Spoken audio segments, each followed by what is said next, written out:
Yes, welcome everyone. We're excited to be with you today.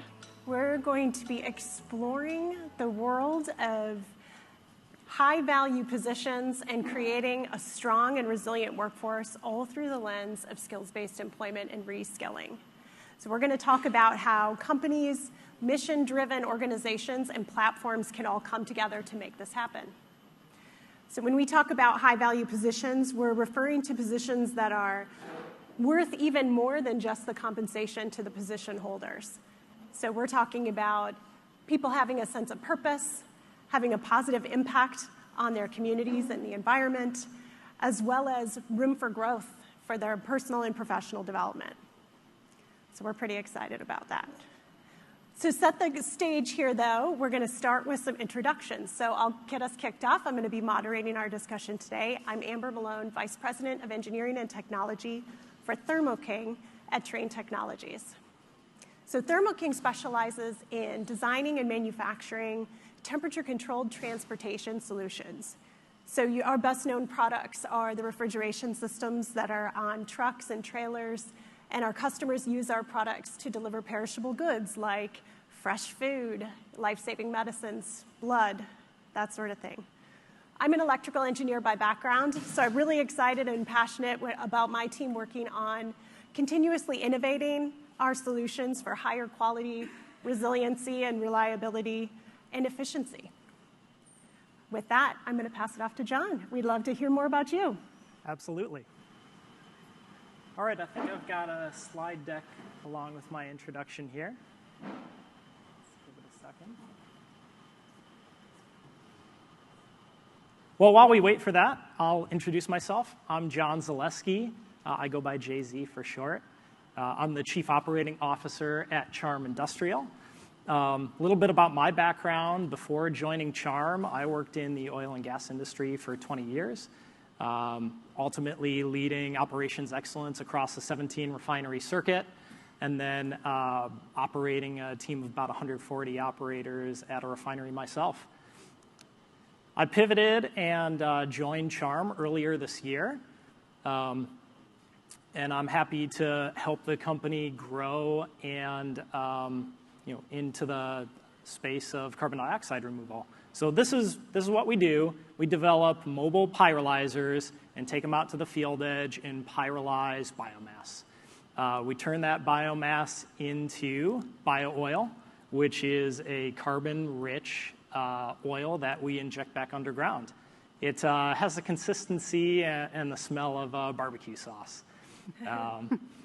So once we make bio-oil, we've been acquiring abandoned, idled, and orphaned wells, and we reutilize those wells to inject bio-oil for carbon dioxide removal. When we're done with them, we properly plug and abandon and leave them in the same shape or better than the way we found them.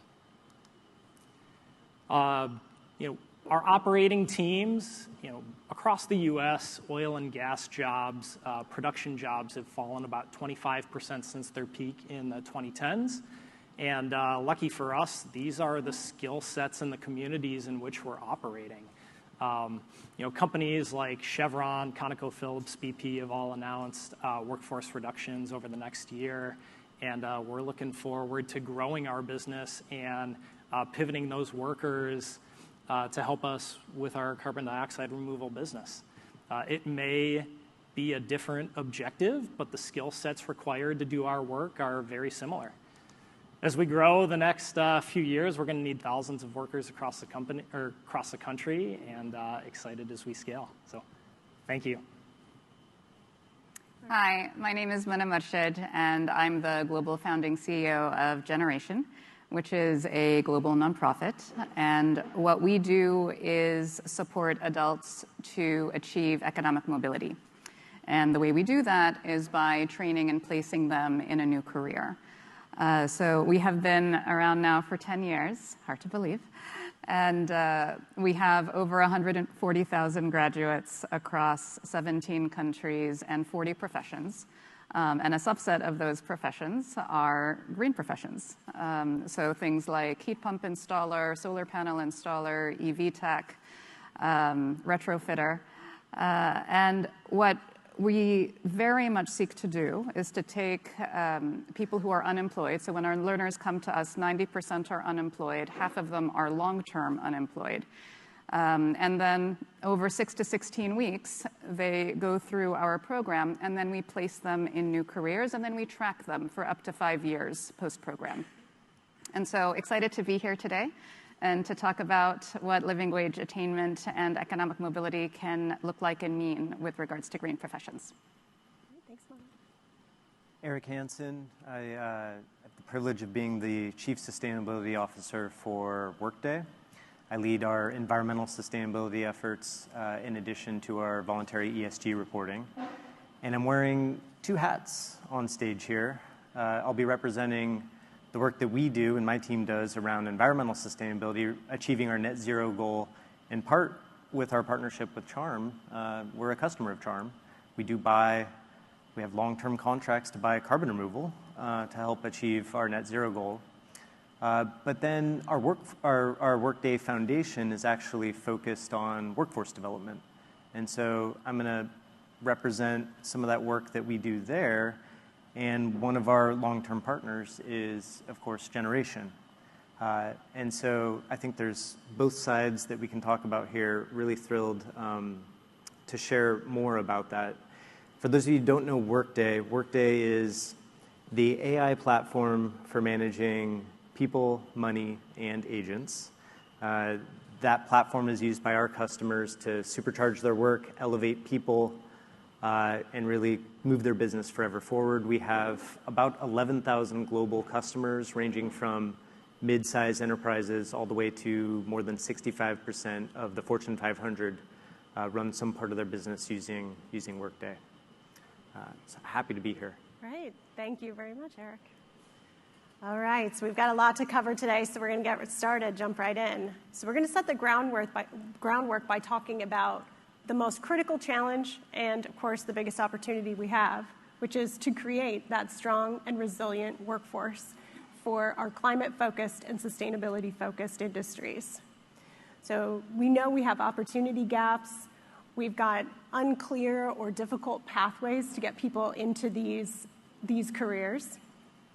I had the opportunity to serve as a board member on the Wisconsin IoT Council, where we were focused on really trying to upskill and build a talent ecosystem for IoT professions in Wisconsin specifically. So I can say it is difficult when you're talking about developing technology and applying those advanced technologies in areas that aren't necessarily the well-resourced metropolitan areas. So the rural areas, sometimes overlooked or under-resourced communities. So with that, I'm going to jump into our first question. From your experience, what are the biggest barriers people encounter preventing them from accessing these high-value positions that we talked about? And how are your organizations innovating to address these challenges? Who'd like to start? I'm happy to start. Great, Mona, thanks. So I'll talk about this both from the perspective of job seekers and from the perspective of employers, because it takes 2 for these opportunities to actually happen. So from the side of job seekers, we see a lot of enthusiasm about green professions broadly, because many people want to be in a role where they're doing something good for the planet. But then when you go a level deeper, and then, we, for example, when we first began opening recruitment for our retrofitter role, we found no one had any idea what a retrofitter was.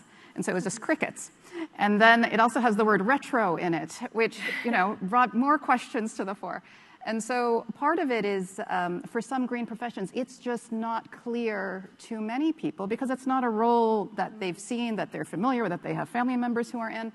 And so we've learned we have to work harder, a lot harder, to share, okay, a retrofitter, you're actually an energy consultant. This is a day in the life, and so on. But then once, there's just more work that has to be done to be able to get people excited about what the role actually means. But then once they see it, they are excited. The other side of this is, can we mobilize enough jobs? And so we today offer green professions in 8 of our countries, so between Europe and India largely. And what we find is that after a let's say anywhere from an 8 to 10-week program, 80+% of our graduates are employed within 3 to 6 months. Wow.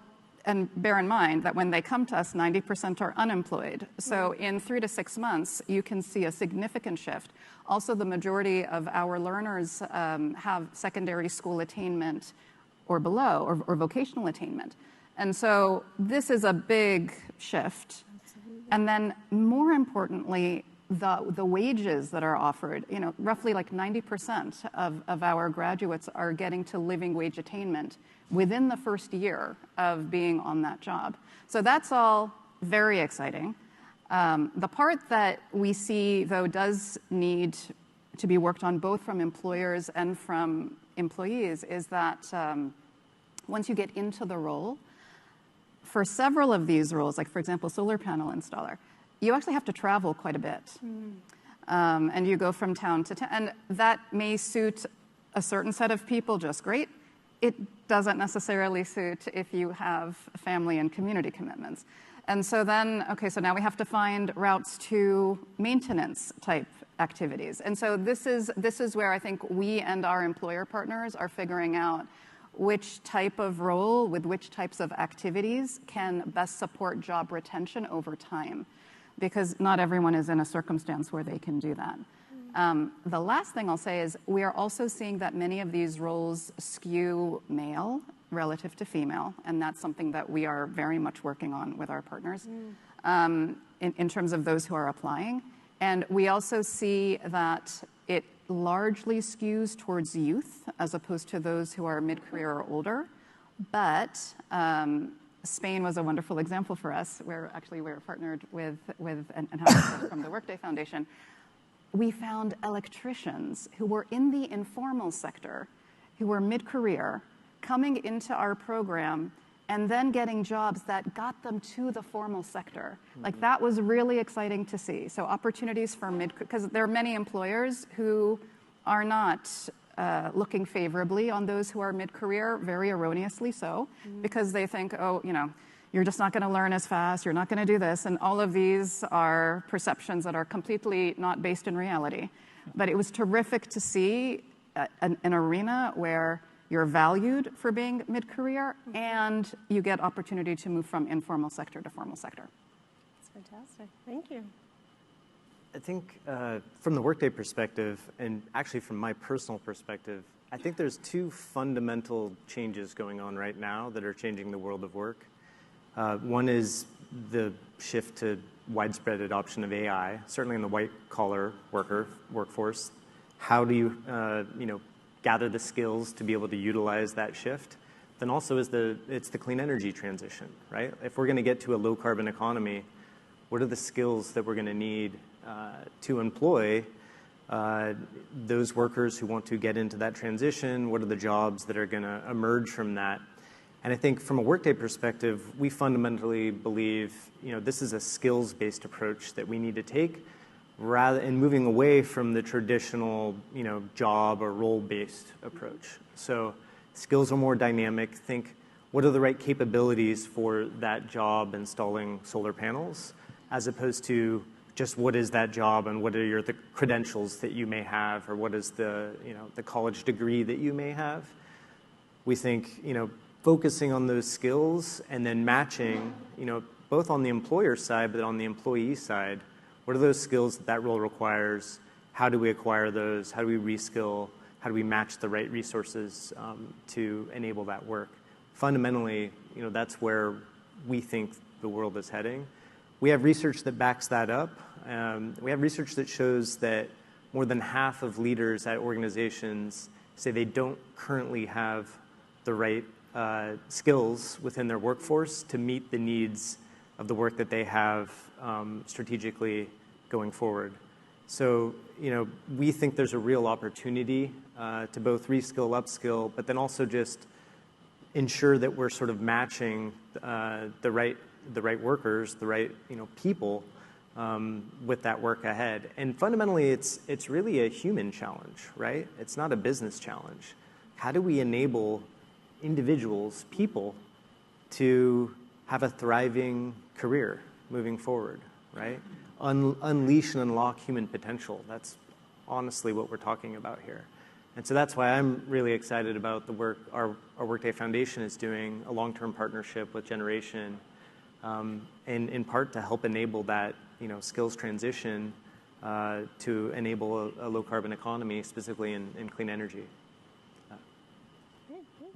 Yeah, I've got an interesting perspective on it from Charm, in that we spend a lot of time in the communities we operate, at local meetings, at community events, trying to explain that what we do isn't all that different from work that's already being done in those areas. It may be a San Francisco company, but we're not in AI tech, we're not a soft tech company, and we're utilizing the same equipment and skill sets that are already existing in oil and gas and agriculture.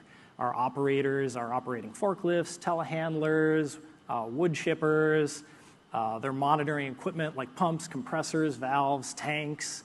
They're all the same skills. And so really for us, it's getting out and explaining, even though carbon dioxide removal may appear to be the polar opposite of oil extraction and processing, there's a lot of similarities. And those workers that we're trying to recruit to come work for us, we need those skill sets. And they come in with a really good foundation of understanding the business, that it's pretty quick to be able to train them up to inject oil back underground instead of extracting it. And so we're finding, once we can get out and explain what our business is in the communities that we operate in, there's a lot of excitement over what we're doing, and people who want to make that career shift like I did and be part of making a difference. That's great. Thank you. So it's clear we have a lot of work to do. It's going to take a lot of collaboration, education of people, of the communities, but we're up for the challenge. All right. So we're going to shift the conversation to the more practical side of career transitions. So we know that our climate-focused industries are fast-growing, and we want them to speed up even more. So we've got to have a great pipeline of talent coming in to really fuel that growth.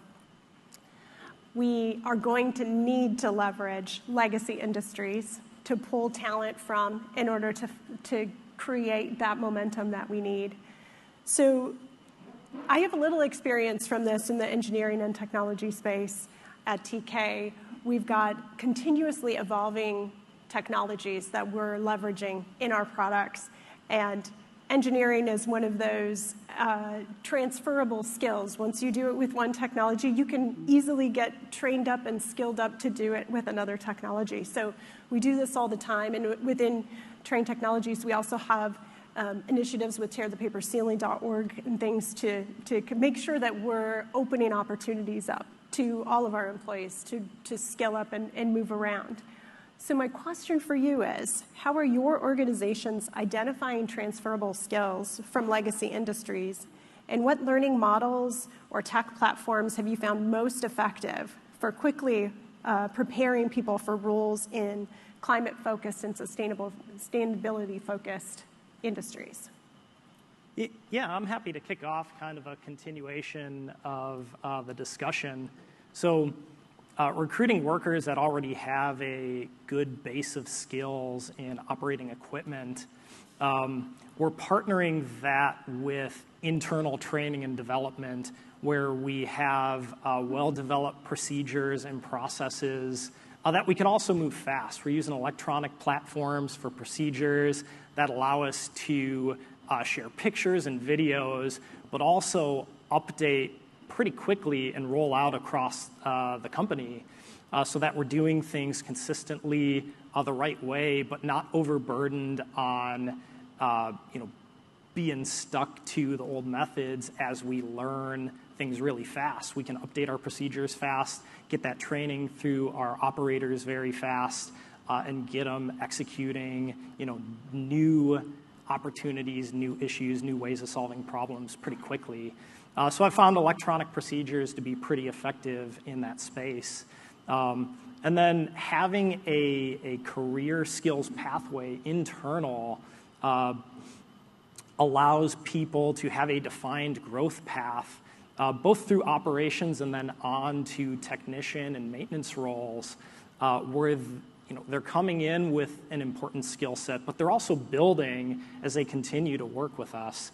So within 6 months, a year, 2 years, we're moving employees through a qualification pathway and on to new jobs. And that doesn't just, even though we have operations in 3 separate states, we do a lot of cross-training, cross-qualification, where we can shift our operators from pyrolysis to injection and back by having that quick, easy, and deployable way of training and executing procedures.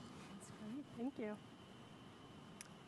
So at Generation, our goal is to support adult learners to rapidly achieve skills mastery in a career that they've never had before. And so what we've learned in doing that, both with green professions and really any profession, is that it starts with what we call activity-based mapping. So we shadow people who are in these roles for several days in order to understand, okay, what are the 30 things that you do in your day? And then of those 30 things, what are the activities that really differentiate between a high performer and a lower performer in this role? And so then once we have that map, then we tunnel into, okay, well, what are the technical skills, the behavioral skills, the mindset skills?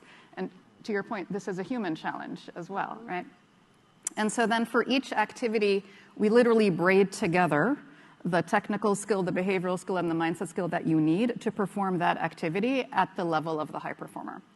And then our programs are 70, 80% practicum. And so our goal is that by the time you are ready to enter the actual position, that you are performing at a high level for the entry-level role that you're going into, in which case, like whether it's the heat pump installer or the energy sales or whatever it is.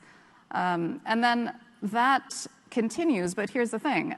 Technology is evolving so quickly. Like we were just talking about how AI is coming into these roles as well. And so we're also seeking to open up the hunger so that you replicate that once you are on the job. And so you're always looking around you in the work environment. Okay, who's really cracking it on this particular activity? What can I learn from that person? Because that's how you also grow.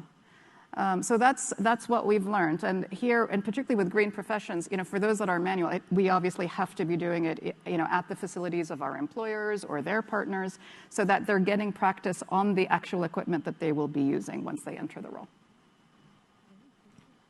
That's fantastic. I mean, I think from the Workday perspective, if you look, we have 20,000 employees globally.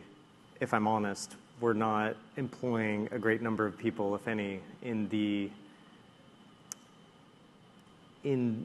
directly within our operations, within the clean energy transition, right? So, but I think the way that we approach that work can be directly applied to really any organization. And so again, it comes back to skills mapping. So what are the skills that we want to see in any particular role? And what are those skills that we are missing across the organization, mapping that out. We use our own Workday platform to do that. And so we can build this view of the workforce across the entire global organization to say, all right, within these departments, within these parts of the org, what are the skills that we are lacking? What are the skills that we think we are going to need into the future? And then we can use our own learning platform to enable us to sort of build those skill sets across the workforce, and we can target that depending on the role that you're in or the org that you're in accordingly.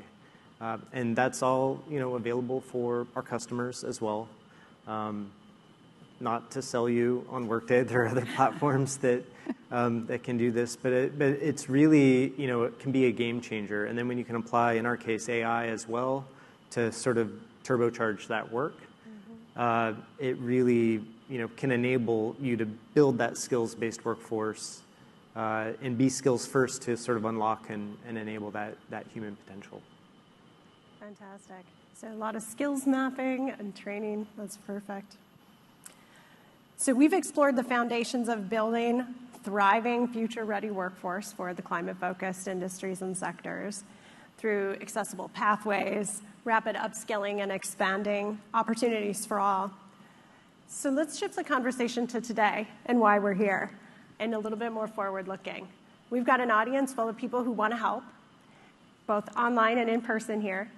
So we want to give them some actionable tips, proven strategies, things that they can go out and do differently tomorrow to help us tackle this challenge.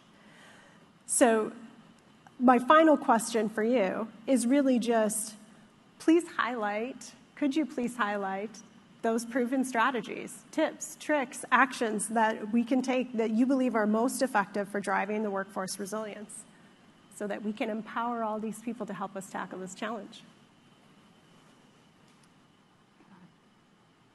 I mean, so our research, and I'll make sure I nail this. Our research confirms at Workday that organizations that take a skills-first approach to workforce development, very specifically, when they adopt that, they see tangible gains in productivity, workforce agility, and employee engagement. So again, this is a business driver. If you're adopting that skills-first approach, I just implore you to make sure that could be within your team, that can be within your org, that can be within your entire organization, depending on where you sit. I think that's really important. I'll give you an example from my perspective, leading environmental sustainability. One of the reasons that we're so drawn to our work buying carbon removal from Charm Industrial specifically is because of that enabler of this transition to a low-carbon economy, right? So seeing John, I had the privilege of going to El Dorado, Kansas, to one of the facilities that Charm Industrial has, and I got to meet former, fourth-generation oil and gas workers who used to work at had generations working at the nearby refinery who are now employed by Charm. And so my role leading our, carbon removal procurement strategy at Workday allows me to go, hey, I like what Charm is doing here. There's recent research, I think, from Rhodium Group that says there could be up to 130,000 jobs in the U.S. alone around carbon removal if we can accelerate the carbon removal industry. 130,000 jobs, that's a lot of jobs. And so by us going out and choosing to buy carbon removal from Charm, I think we're playing a small part in enabling that transition. I'm going to direct my comments to employers, if that's okay, which is that if you want to build a pipeline of talent going into green roles, be very deliberate and intentional about how to support those at the entry level to come in and grow. And the reason why I say this is we see a number of professions. I'll just use tech as an example. Entry-level tech roles today typically require 2 to 3 years of work experience. There is no such thing as the entry-level role anymore, which traditionally meant that you are coming in without work experience. The point of the entry-level role is so that you get the work experience. And so my greatest wish with employers is, if you want to have an apprenticeship process, great. You want to certainly adopt a skills-based view, but have a perspective about how to bring in entry-level people in the true meaning of the word, such that they can actually grow. Because there is a well of people who are very excited about going into green roles, and they are struggling at times because of the requirements at the so-called entry-level role.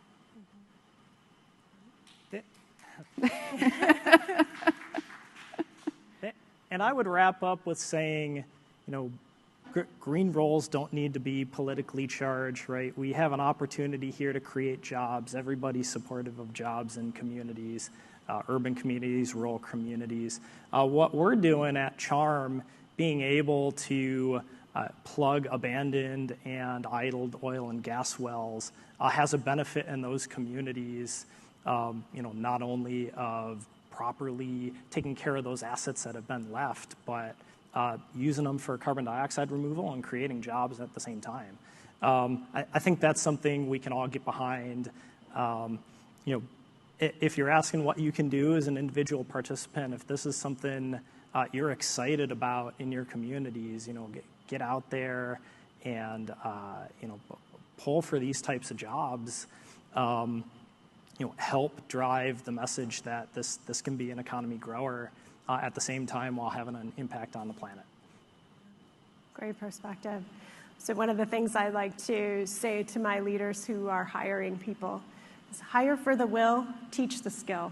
Like if you can tap into the passion that someone has about the role, the purpose, those kinds of things, they're going to be motivated and they can learn the skill. So great. Well, thank you very much for sharing your insights. So that will conclude our prepared portion of the panel session, but we would love to take some questions here from the audience or from online. I don't see any online yet, but we are here. I think we have a microphone that'll be coming around. So we've got a couple questions. That was my fault. I was supposed to say, this is our final question, and I think I forgot to do that. So, all right, I think there was a question right there. Thank you for the panelists for sharing. So I am currently working in the carbon removal space, so know a thing or two about the space. Personally, I've also been kind of trying to change from more traditional industries to green jobs. But given that there is economic slump, political uncertainty, and more than half of our jobs in this country is from small, medium businesses. So I think as a millennial who have been fortunate enough to gain some skills and have a lot of friends who wanted to be entrepreneurs themselves, like what are your advice for the generation who are, I guess, too not apathetic enough to not do anything, but also feeling like there is a bit of a slump and it's a bit difficult to understand, like, I don't personally agree with the premise of green job is growing. I've been following this for the past 10 years, and I think we need more entrepreneurs to grow those green jobs in the first place. So I wanted to get a sense of, from the landscape and vantage point you're seeing, like, what can our generation do against, or without trying to control the things we cannot control? That's a challenging question. You want to take a stab? The acoustics in the room, I couldn't, so could you maybe just summarize? I think she's asking, what can the generation do to get excited about these roles and this movement in light of some of the current situation, maybe being difficult for small and medium-sized businesses and like economics not being quite as much of a tailwind as we would like. Did I summarize your question? Okay. So I just have two thoughts. I mean, so one, I just want to acknowledge that I have heard that perspective in many different rooms, and so I have a lot of empathy for it. Second, what we see is that there are actually greater opportunities with small and mid-size companies than there are at times with larger companies, and here's the reason why. Larger companies tend to figure out their talent solutions or have established pipelines, whereas for small and mid-size, they may not have all the pieces together. And so there is greater openness, not only for looking at those that have a different profile, but you can also grow at times significantly more because you get to spread your wings to a variety of different tasks. So that's at least what we have been seeing across geographies. So to the extent that that is helpful as you look for opportunities. I'll share, I can share my personal experience if it helps. First, you said you work in carbon removal, is that right? That's awesome. Like, first, thank you for doing that work. We need more people doing that work. So I would actually echo what Mona just shared. So I joined Workday. I've been at Workday this is my 16th year at Workday. I joined Workday. They were a client of mine. I used to work at EY. They were my favorite client. They had 100 employees or so. The writing was on the wall that we were going to one day be, we are now 20,000 employees. So I joined Workday in an information security role, like totally different than what I'm doing right now. But I knew that I wanted to get into corporate sustainability at some point, and that Workday was small enough at the time that I would ideally get that opportunity to spread my wings. I went and acquired a skill set in sustainability reporting. So I got a little certification in GRI reporting, and then found myself in front of our CEO at the time, 16 years ago, kind of sheepishly making the business case for doing our first sustainability report, which, by the way, start with the work, like the actual sustainability work, before you start reporting. I learned that lesson the hard way. But then I found myself producing our report in my nights and weekends. And then was able to, as the organization grew, it became clear that we were mature enough to where we need to actually build out a full-time role and a team for that. And was fortunate enough to essentially demonstrate that I had the competence and the will to really take on that work, and was provided that opportunity. So I personally saw that as a pathway into the work that I wanted to do.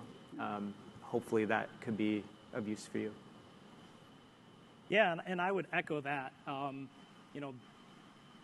Not looking for the unicorn job that's everything you want to be through your whole career, but being able and willing to start somewhere else and grow into that role.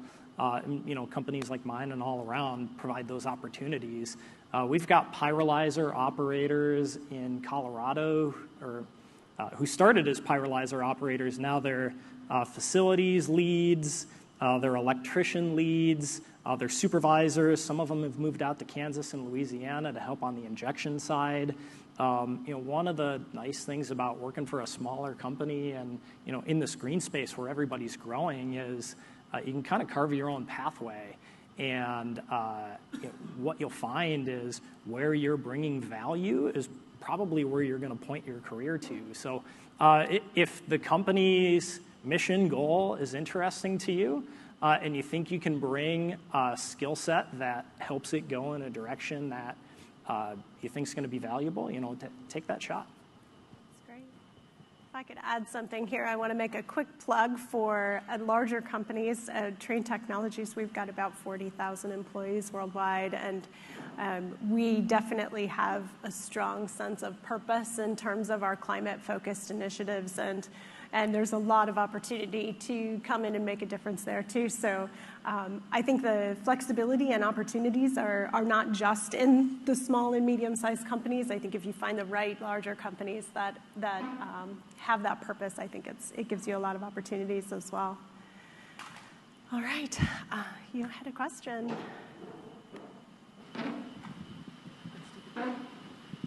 Hello, thank you very much.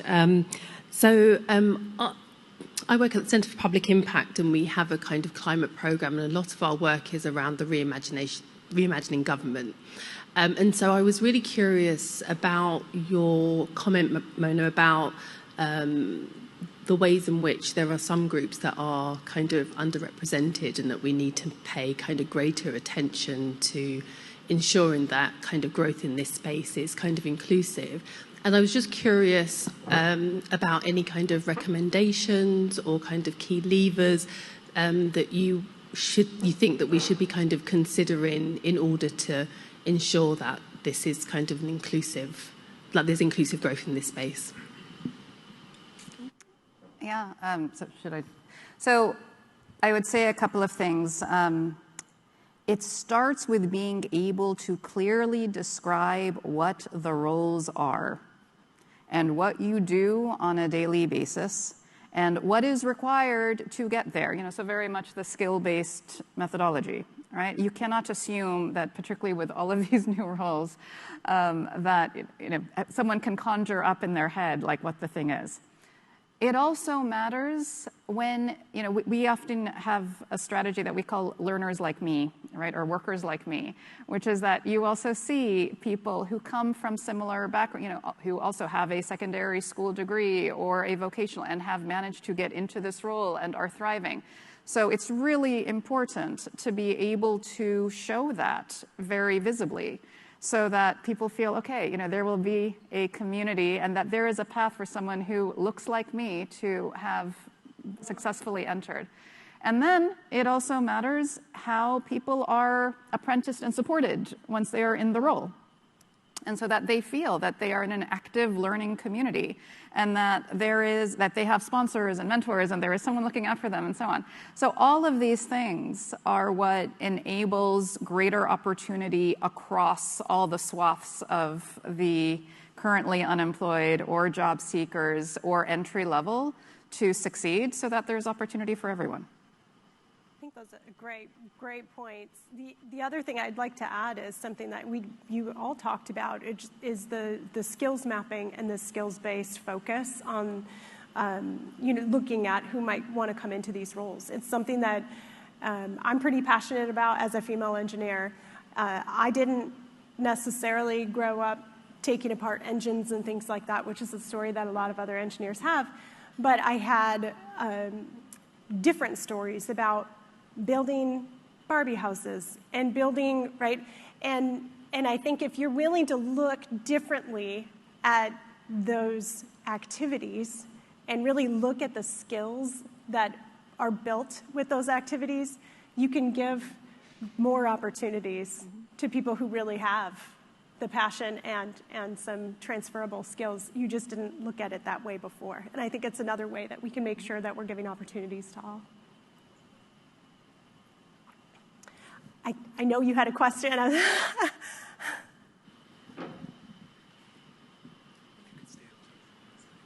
Okay. Thank you. This is a really amazing panel. I met the Futerra team when I was leading sustainability at McLaren in Formula One, who is a Workday partner. And I was an in-house sustainability lead. I knew I was learning on the job. A lot of the other teams didn't really understand the jargon that we were talking about. I then went on to be a sustainability consultant across sectors, and I just saw the green skills gap so obviously across lots of different organizations.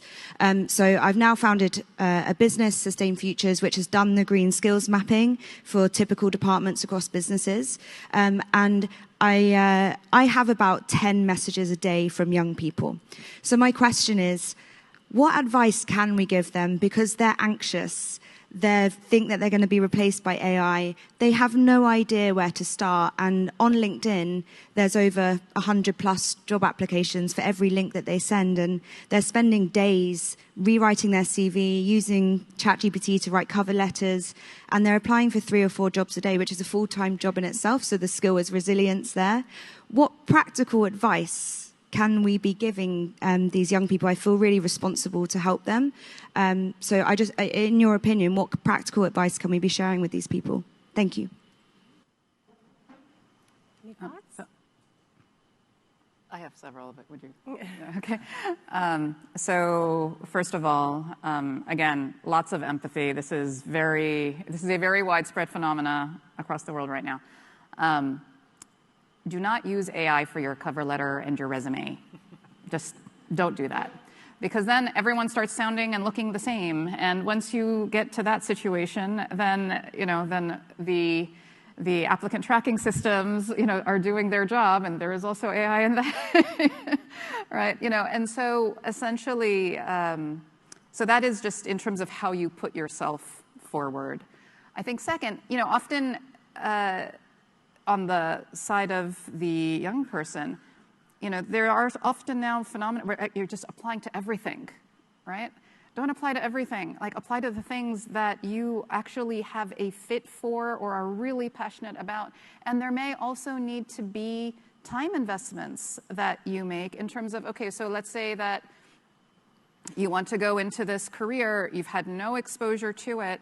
There are free program, so just as generation, it is free, right? So it's things that that will give you a set of skills that will make you a more attractive candidate, right? And then last thing I would say is network matters. So many jobs never hit LinkedIn or any other job posting site, because because of all of the frustration of lots of applications right now in particular. It's the friends and family approach. So you need to think about what are the relevant networks that could actually help you to make sure that, one, you're aware of opportunities and that you can put your best foot forward when you do. I would echo that. I'll share again my own personal journey as an illustration for what I typically share with the people that you're hearing from as well, probably.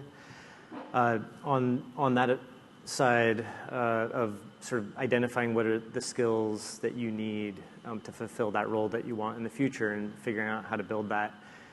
I started my career at EY. I was writing information security reports for customers.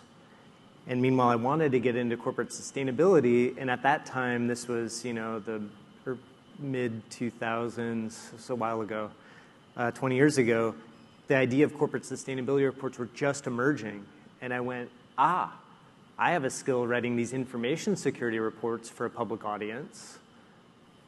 Maybe I can do that, but just do a sustainability report instead. And so that match of that skill set of report writing just was perfect in my case. And I think more young people need to recognize that opportunity. Maybe they sit within an org already where they know where they want to be or what they want to do in the future. How can they, within that role right now, identify the skills that are going to make them stand out against other candidates?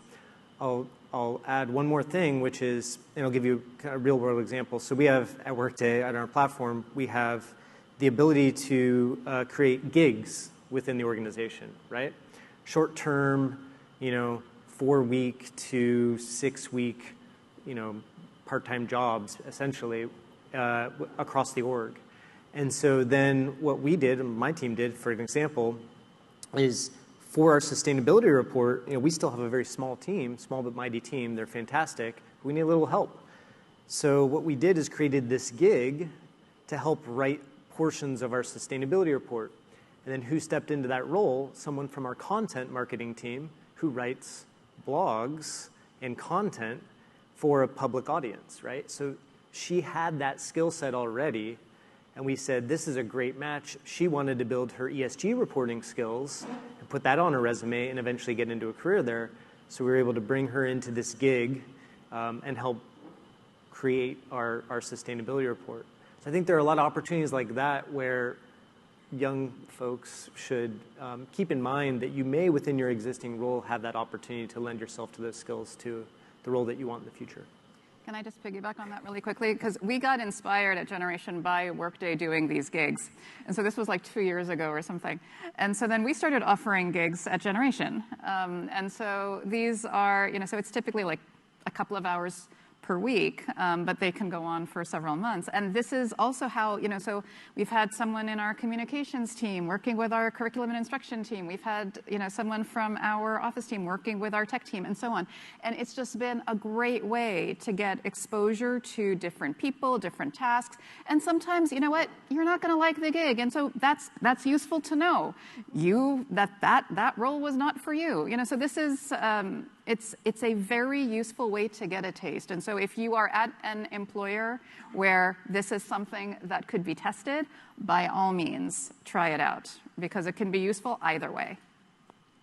And I know we're out of time, but I just want to say, you don't have to have friends and family to network with that are in this career. Reach out, cold call in LinkedIn, people that have roles that you're interested in. Most people are really willing to talk about themselves. So that would be another recommendation that I would give. So with that, I just want to thank everyone very much for listening to our panel, and we will wrap it up. So thank you.